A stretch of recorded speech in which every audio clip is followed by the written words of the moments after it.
মামা বিবাহিত জীবন কেমন যাচ্ছে? মামা আমি তো শেষ। বিবাহিত জীবনের 5টা সুবিধা বলেন মামা। সুবিধাতে বেশি অসুবিধাই বেশি। আমাকে মামি তো দেখি মাঝে মাঝে খাওয়াই দেয় আপনাকে। মায়ের যেতে এটা কবি না, ওইটা তো ভালোবাসার মাই। আর একটা ভালোবাসার মায়ের তো আস্তে আস্তে এটা তো জোরে দেয়। সবাই বিয়ের আগে মার কোলে থাকে, বিয়ের পরে বুঝে বলে আমি একটা দায়িত্ববান। হাঁটতে হাঁটতে হঠাৎ ধাক্কা খেয়া চিনাই ফেলছে, আরে তুমি ওইটা আমি এটা, শেষ একটাই করে তো যেই যন্ত্রণা পুয়াইছি ভাই, আবার আরো আল্লাহ মাপ চাই, কানসি পর্যন্ত কল দিয়া বাবা আহ তোমরা আমার মাফ করে দাও। পুরুষ মানুষ দুই প্রকার, জীবিত আর বিবাহিত। তার মধ্যে আজকে আমরা সেই বিবাহিত পুরুষ দেখতে যাচ্ছি, যার নাম হচ্ছে আলমগীর হোসেন আকাশ। তো ওর আজকে হচ্ছে গায়ে হলুদ। আমরা জানতাম পুরুষ হচ্ছে জীবিত বিবাহিত, জীবিত আর মৃত হয়। তো জীবিত আর বিবাহিত জিনিসটা তোর কাছে কেমন লাগে? এক্সাইটেড, আবার নতুন একটা এক্সপিরিয়েন্স হইতেছে, এটার জন্য এক্সাইটেড বেশি। আমাদের ভাবি তো পুরাতন মনে হয়। হ্যাঁ ভাবি 2 বছর ধরে আসছে। মানে 2 বছরের পুরাতন। তো পুরাতন ভাবিকে যে বিয়ে করে নিয়ে আসতেছো, এইটা নতুন লাইফে আসার পরে কি ভাবি কি নতুন থাকবে না পুরাতন থাকবে? হ্যাঁ উনি প্রত্যেকদিনই নতুন থাকবে, প্রত্যেকদিনই নতুন। একদিন এক এক রকম আর কি। ও ভাই একটা তালি হয়ে যাক। আচ্ছা আজকে যে হলুদ, এই হলুদটা নিয়ে তোমার কি মতামত আছে তুমি আমাকে বলো। ভাই সত্যি কথা বলতে মিষ্টিগুলো দেখে আমি কন্ট্রোলে থাকতে পারতেছি না। অফিস স্ক্রিনে শুনতেছিলাম তোমার নাকি এরকম আয়োজন করার ইচ্ছা ছিল না, ভাই বোনদের জন্য নাকি এরকম ছোটখাটো আয়োজন করছো। হ্যাঁ অবভিয়াসলি এরকমই। ইসলামে কিন্তু একটা নিয়ম আছে, সেটা হচ্ছে বিয়েতে যত খরচা কম তত বরকত বেশি। কিন্তু আজকে এই আয়োজনটা করার জাস্ট কারণ একটাই, সামাজিকতা রক্ষা করা এবং ভাই বোনদেরকে একটু আনন্দ দেওয়া। বোনেরা যদিও ক্যামেরার পেছনে আছে, সামনে আসতে পারতেছে না। আকাশ, এই বোনেদের জন্য তুমি কি পরামর্শ দিবা এই বিয়ে নিয়ে? তারাও তো একসময় বউ হবে কারো না কারো। এখন এক্সপিরিয়েন্স তো বইলা বোঝানো যায় না, যারা ফেস করবে তখন তারা বুঝতে পারবে যে কি ফেস করতেছে বা কি হতে যাচ্ছে ওদের সাথে। বিবাহিত পুরুষরা নাকি মাঝে মাঝে রাত্রে বউ রাতে মায়ের খায়, কথা কি সত্য? এখন আমি তো করি নাই, এখন আমি বুঝতেছি না, করি তারপরে দেখবো কি হয় আসলে। রিলেশনে থাকা অবস্থায় কি মায়ের খিদা? না না, রিলেশনে থাকা অবস্থায় মাইর খাওয়া তো দূরের কথা, মানে কথা বলার সাউন্ডও নর্মাল। ও ভাবির বাড়ি বরিশাল? বরিশাল। আমরা কিন্তু লঞ্চে করে বরিশাল ভাবির বাসায় যেতে পারবো। বরিশাল শুধু এখন লঞ্চ যায় না, বাসও কিন্তু যায়।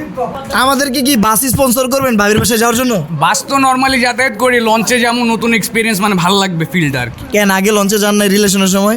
না আমি তো আমার জীবনের প্রথমবারই বলি বরিশাল যাওয়ার প্ল্যান করতেছি, যাই নাই কখনো। ও তার মানে সে রিলেশন করছে ঢাকায় থেকে, সে যায় নাই নাকি অনলাইনে পরিচয়? অনলাইনে পরিচয়, পরে আস্তে আস্তে দেখা দেখা হইলো, কথাবার্তা এসে। ওদিক থেকে নানা বলতেছে ভ্যান গাড়িতে নাকি অনলাইনে। হাঁটতে হাঁটতে হঠাৎ ধাক্কা খেয়া চিনাই ফেলছে, আরে তুমি ওইটা আমি এটা, শেষ আস্তে আস্তে। মানে আগের জন্মে মনে হয় পরিচয় ছিল না। আরে তোমার আমার চিনা চিনা লাগে, ওই কবে যেন দেখছি। ধরো বিয়ে করছো, ভাবির সাথে তুমুল ঝগড়া হয়েছে, তুমি ঝগড়া করে পারতেছো না, তখন কি করবা জানো? বাজারে যাইবা, ছোট কিছু গুড়া মাছ কিনবা, কিনা আচ্ছা আমার রান্না করে খাওয়াও, টেকনিক্যালি মাইর দিবা। বউকে খুশি করার জন্য কিন্তু মিথ্যা বলা যায়, মিথ্যা কিন্তু আপনি বলা যায় নাই। তো কি করবেন আপনারা? বউকে খুশি করার জন্য মাঝে মাঝে বলবেন, বউ তুমি কিন্তু চাঁদের থেকেও সুন্দর, কথাটা বলবা। আমি আমার দেখলেও ঠান্ডা হয়ে যাবো, কম লাগবো না গেছে। সত্যি? এমনি নাকি আবার ঘরে চিপা যাবে তোমারে ঠান্ডা করে দিব? ওরকম না। আর কয়টা বিয়ে করবেন কোন? না ভাই একটাই করে তো যেই যন্ত্রণা পুয়াইছি ভাই, আবার আরো আল্লাহ মাপ চাই, কানসি পর্যন্ত কল দিয়া বাবা আহ তোমরা আমার মাফ করে দাও। এই যন্ত্রণার কথা মনে করে হইলো আমার একজনের কাছেই থাকতে হইব, আর যেন ঝামেলা না হয়, এই যন্ত্রণার কথা মনে করে হবে। আবার বউরে পিটায়েন না কিন্তু। না বউটো পিটানো জায়েজ না। যাই হোক দর্শক, আদর্শ জামাই হলে এই যে আকাশের মতো জামাই হইতে হইব, ঠিক আছে? 100 কিন্তু জামাই। বয়স কিন্তু বেশি না, মাত্র কত 2-3 বছর হইব মনের বয়স। এরকমই।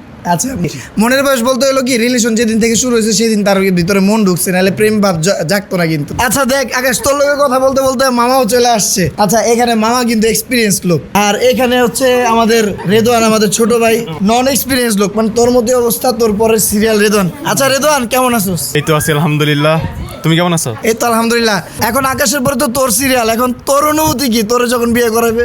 আল্লাহ ভালো জানে। আচ্ছা আল্লাহ ভালো জানে। আকাশ তো রিলেশন করছে, তোর কোনো মেয়েটে পছন্দ আছে কিনা? না না না, এই না, মা খালার সামনে দেখে মিথ্যা বলবি না, আজকে ক্যামেরাতে সত্য মিথ্যা বলার তো কোনো ইয়া নাই, মানে প্রয়োজন নাই ভাই। চেহারা দেখে কিন্তু বোঝা যায় না যে এত সুন্দর ছেলের গার্লফ্রেন্ড থাকে না, এটা কোনো কথা? আচ্ছা চ্যাটিং করছ না মেয়েদের সাথে? না আসলে এমন কিছু না। সত্যি? আচ্ছা কয় বছর পরে বিয়ে করবি? যেহেতু আমার গার্ডিয়ান আছে, ওরা দেখবে কেমন মেয়ে পছন্দ? যে ভালো হবে, মানে আমার জন্য মঙ্গল হবে। যে ভাবিরে পছন্দ হয়েছে, মানে ভাবি হিসাবে? ভাবি হিসাবে হ্যাঁ ভালোই। যাক আলহামদুলিল্লাহ। আচ্ছা এবার আসি এক্সপিরিয়েন্স লোকের কাছে। এ হচ্ছে আমার মামা, মানে একমাত্র প্রিয় ছোট মামা, নাম হচ্ছে শাহ আলম সরকার, এক নামে ভাইরাল নাম। মামারে না চিনলো, মামার নাম কিন্তু বাংলাদেশে চিনে সবাই। মামা, বিবাহিত জীবন কেমন যাচ্ছে? মামা আমি তো শেষ, আমার আকাশ মামা তো শেষ হইতেছে। সবাই বিয়ের আগে মার কোলে থাকে, বিয়ের পরে বুঝে বলে আমি একটা দায়িত্ববান জিনিস। আচ্ছা, মানে দায়িত্বের কথা বলতেছে যে যখন মায়ের দায়িত্ব আসে এবং বউয়ের দায়িত্ব আসে। আর বিবাহিত জীবনে 5টা সুবিধা বলেন মামা। সুবিধাতে বেশি অসুবিধাই বেশি। আমাকে মামি তো দেখি মাঝে মাঝে খাওয়াই দেয় আপনাকে। মায়ের যে দেয় এটা কবি না, ওইটা তো ভালোবাসার মায়ের। আর একটা ভালোবাসার মায়ের তো আস্তে আস্তে, এটা তো জোরে দেয়। আচ্ছা, মায়ের বাদে আর কি আছে এটা কোন? বিয়ে করলেই তুই মানুষ হয়ে গেলি, মানে তুই খারাপ কাজ হতে দূরে রইলি, তুই বন্ধু বান্ধবতে দূরে রইলি। এই দুনিয়া মা বাপ যার আছে, যতদিন মা বাপ আছে অতদিন ফোন দিব। মা বাপ যার নাই, বউ ফোন দিব, নাহলে মেয়ে ফোন দিব, নাহলে ছেলে ফোন দিব। ওই কাজটা করতে হবে, আমার ওই অর্জনটা করতে হবে। পুরুষদের তো 4 বিয়ে। এক বউলই তো মামা জীবন শেষ, মাথা চুল গেছে গা, আকাশ আবার 4টা ইম্পসিবল। তাহলে আকাশ, চলো হলুদ কন্টিনিউ করি। ভিডিওটা ভালো লাগলে শেয়ার করে দিবেন, আর যারা যারা ভিডিওটা দেখছেন অবশ্যই আমার ভাইয়ের জন্য দোয়া করবেন। ভালো থাকবেন, আল্লাহ হাফেজ, আসসালামু আলাইকুম।